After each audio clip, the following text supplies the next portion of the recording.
Bonjour, j'ai défié Dieu avec une prière audacieuse. Cher Dieu, je te donne une dernière chance. J'ai participé à tant d'événements d'église dans le passé, mais aucun n'a changé ma vie.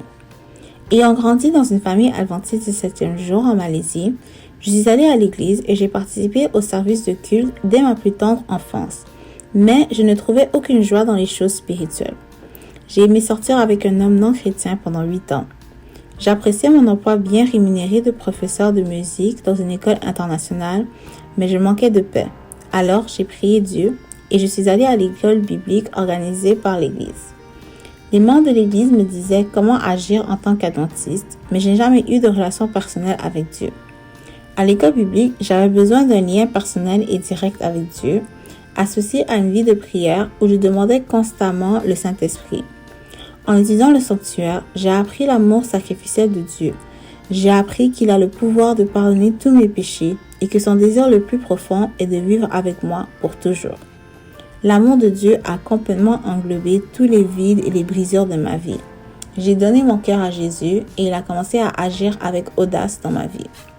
Quelque chose d'inattendu s'est produit lorsque j'ai repris mon travail de professeur de musique pour des enfants de 5 à 6 ans.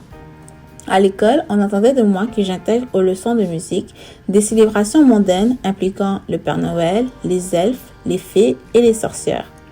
Un jour, j'ai présenté une leçon sur l'écoute et j'ai demandé aux enfants de faire correspondre les sons enregistrés que je jouais avec les images d'une horloge grand-père qui faisait tic-tac, de chauves-souris qui battaient des ailes et de squelettes qui cliquetaient dans un château hanté.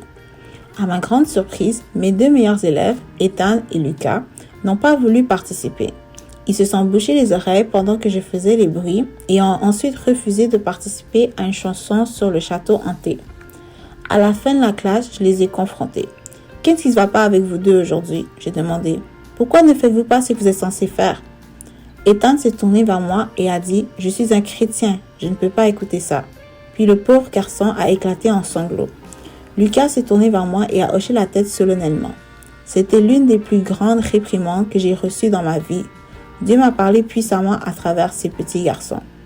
J'ai pensé, pourquoi est-ce que j'enseigne aux enfants les choses du diable? Lors de mes 2 semaines de vacances suivantes, je suis retournée à l'école biblique où nous avons étudié comment Daniel et ses 3 amis avaient pris la résolution dans leur cœur d'être fidèles à Dieu devant le roi Nebuchadnezzar. Je me suis souvenu de la façon dont Ethan et Lucas avaient décidé dans leur cœur d'être fidèles à Dieu devant moi. Je me suis sentie convaincue que Dieu voulait que je quitte mon emploi, mais je ne pouvais pas le faire par mes propres moyens. Mon travail d'enseignante était bien rémunéré et je ne pouvais pas imaginer me retrouver sans argent. À la toute dernière minute, Dieu a ouvert une porte inattendue. On m'a offert un poste d'enseignante en maternelle à l'école de la Mission internationale adventiste en Thaïlande. Dieu est bon. Et il a répondu à mes prières pour continuer à enseigner la musique. Après 2 ans comme enseignante de maternelle, je suis devenue directrice du département de musique de l'école de la mission. Je n'ai jamais été aussi en paix ni aussi pleine de joie. Dieu a conquis mon cœur et je souhaite maintenant faire découvrir aux âmes perdues la beauté de son amour.